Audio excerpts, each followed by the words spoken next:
न्याय नहीं अन्याय किए हैं। इस प्रकार कहने लगे राजा परीक्षित, अपने आप को कोसने लगे, रोने लगे। और जैसे सुने हैं ऋषि कुमार कह करके जाते हैं कि राजन श्राप तो आपको दे दिए, पर हमारे गुरु जी बोले हैं कि ऋषि पुत्र के द्वारा जो भी इस प्रकार का कुकृत्य किया गया, आपको श्राप दिया गया, गुरु जी आपसे उनके बदले में क्षमा मांगे हैं, आप उन्हें क्षमा कर देना। आप राजा हैं और राजा तो ईश्वर तुल्य होते हैं, इसलिए आप क्षमा कर देना राजन। परंतु आपके पास 7 दिन का समय है, यदि 7 दिन में किसी प्रकार का आप मुक्ति का साधन चाहते हैं तो वो साधन कर लीजिए। राजा परीक्षित सोचते हैं कि मेरे पास 7 दिन का समय है। कितने दिन का समय है? 7 दिन का समय है।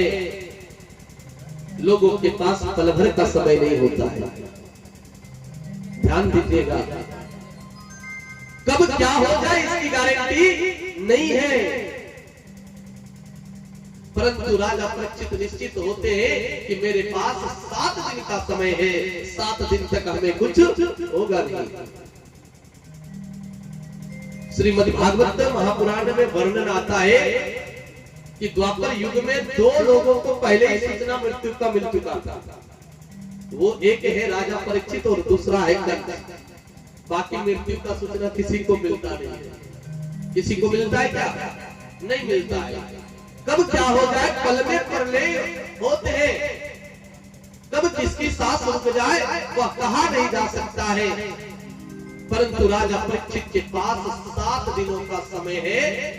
7 दिनों तक आप अपना अधिमुक्ति का कोई उपाय करना चाहे तो आप उपाय कर सकते हैं। प्रेम से बोलिए जगत जननी मैया की।